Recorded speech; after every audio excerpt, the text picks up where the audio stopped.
यहाँ से जाएंगे तो अकेले जाएंगे।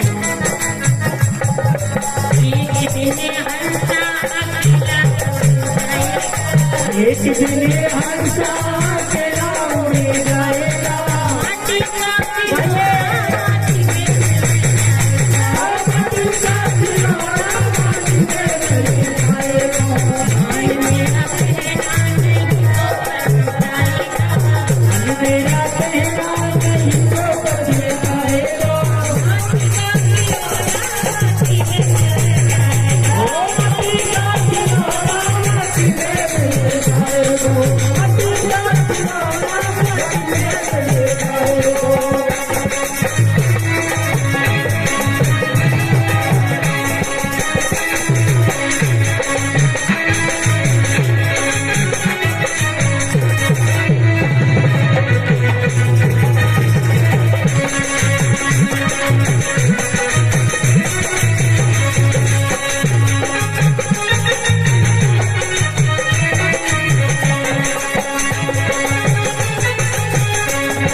कि पिताजी जो आपके पास में धन है वो भी नहीं जाएगा साथ में, और जो मखमल की गद्दी पर आप सोते हो वो भी नहीं जाएगी साथ में।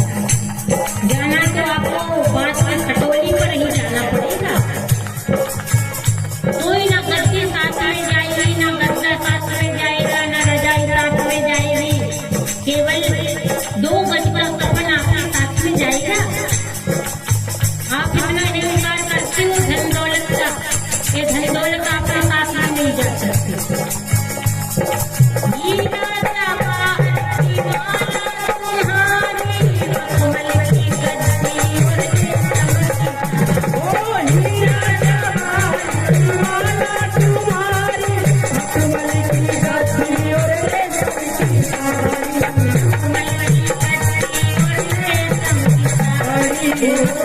की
निकल जाती है। अब 100 साल की उम्र में से 50 साल तो कोने में निकल गए, 10-20 साल कमाने में निकले, घर गृहस्थी चलाने में निकल गए 10-50 साल। अब बताओ भजन कब कर पाओगे? कर ही नहीं सकते, संसार में फंसे। और ऐसे आनंद नहीं आने वाला जब तक आप अपने हाथ खड़े करके ताली ना बजाओगे, तब तक आप भगवान को प्रिय नहीं लग पाओगे।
बोलिए श्याम सुंदर भगवान की जय हो।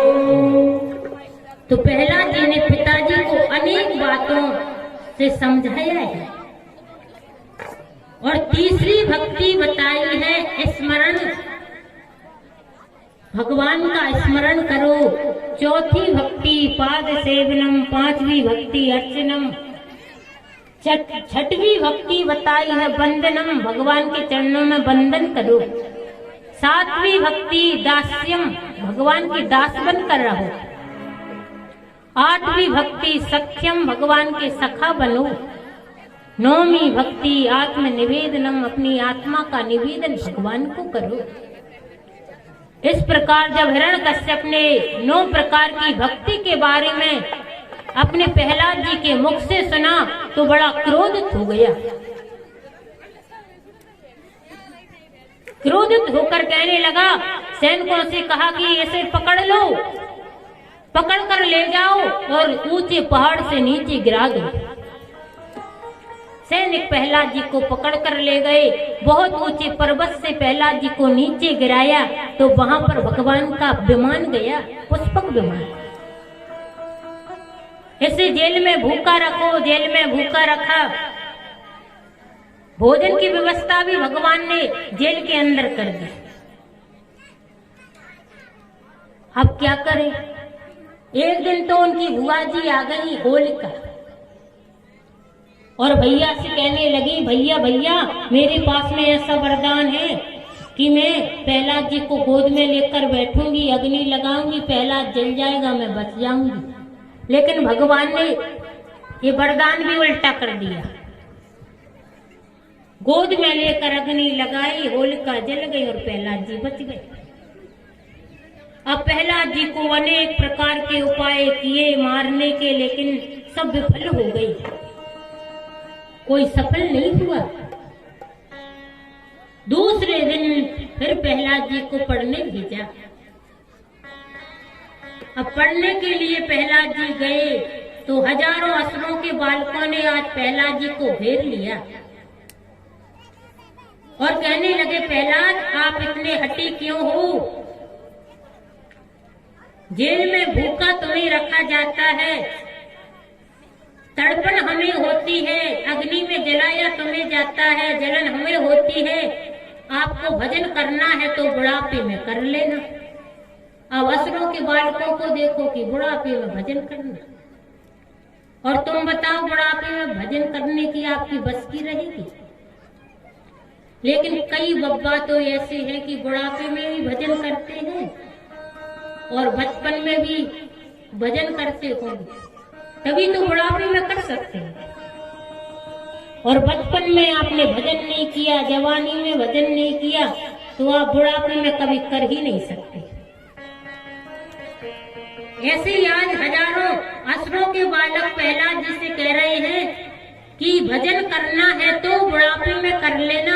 हाथ जोड़कर प्रहलाद जी कहने लगे, मैं आपकी सहानुभूति का आदर करता हूँ, लेकिन कुमार अवस्था से जिसने कृष्ण कीर्तन नहीं किया, बचपन से जिसने भागवत धर्म का अनुशीलन नहीं किया, वो बुढ़ापे में कभी कर ही नहीं सकता। ऐसे समझिए कि मिट्टी का जो कच्चा घड़ा जब कुम्भकार दादा बनाते हैं, तो कच्चे घड़े पर सुंदर सुंदर जो डिजाइन बनाते हैं, कच्चे पर ही बनाते हैं। ऐसा है ना कि कच्चे पर बनाते हैं, और कच्चे पर जब वो डिजाइन बनाते हैं तो पकने के बाद वो कभी मिट ही नहीं सकते। ऐसे ही जब हम बचपन से भगवान का कीर्तन करेंगे तो बुढ़ापे में कोई मिटा ही नहीं सकता कीर्तन करना। मेरे गोविंद ने इतनी बड़ी कृपा की, मानव का शरीर दिया, इसे व्यर्थ नहीं जाने दें। भगवान ने इतना कीमती शरीर दिया है, इसे व्यर्थ मत गवाओ। कथा चल रही हो तो कथा ध्यान से सुनो, और जहां कथा ना चल रही हो तो टीवी पर कथा सुनो।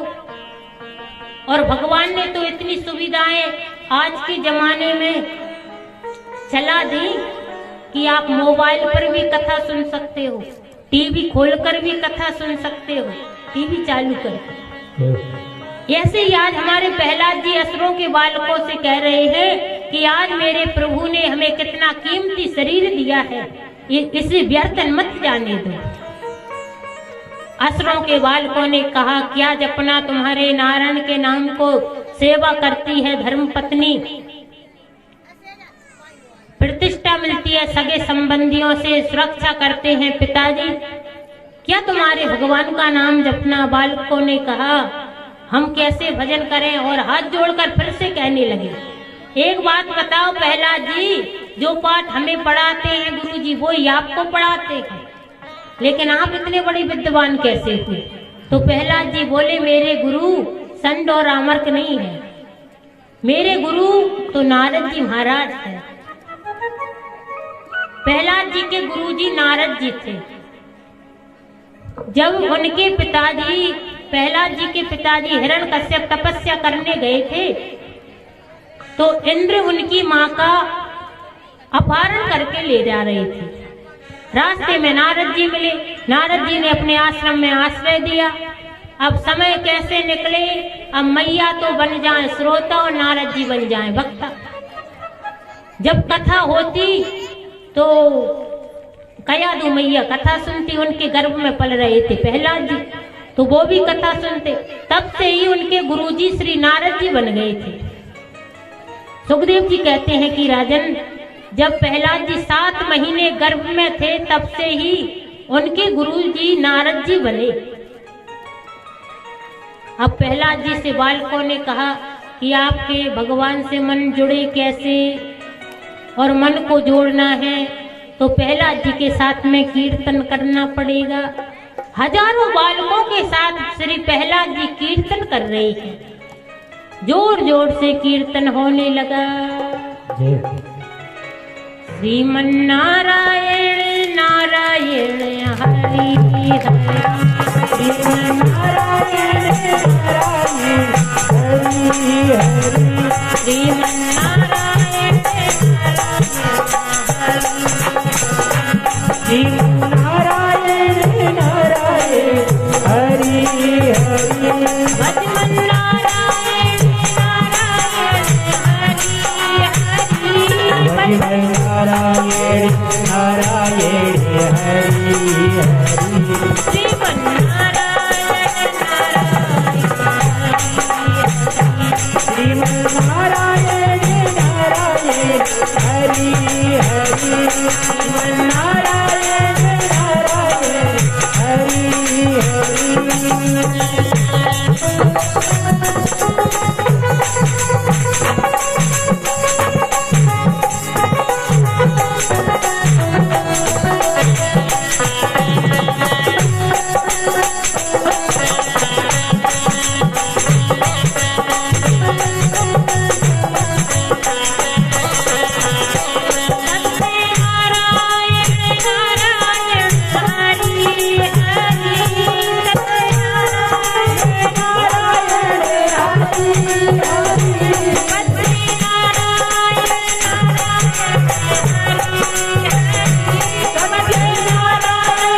नारायण भगवान की जय हो। प्रहलाद जी असुरों के बालकों के साथ कीर्तन करने लगे। अब कीर्तन करने की आवाज हिरण्यकश्यप के कान तक पहुंच गई। माता बहने आपस में बातें न करें, ध्यान पूर्वक कथा का श्रवण करें।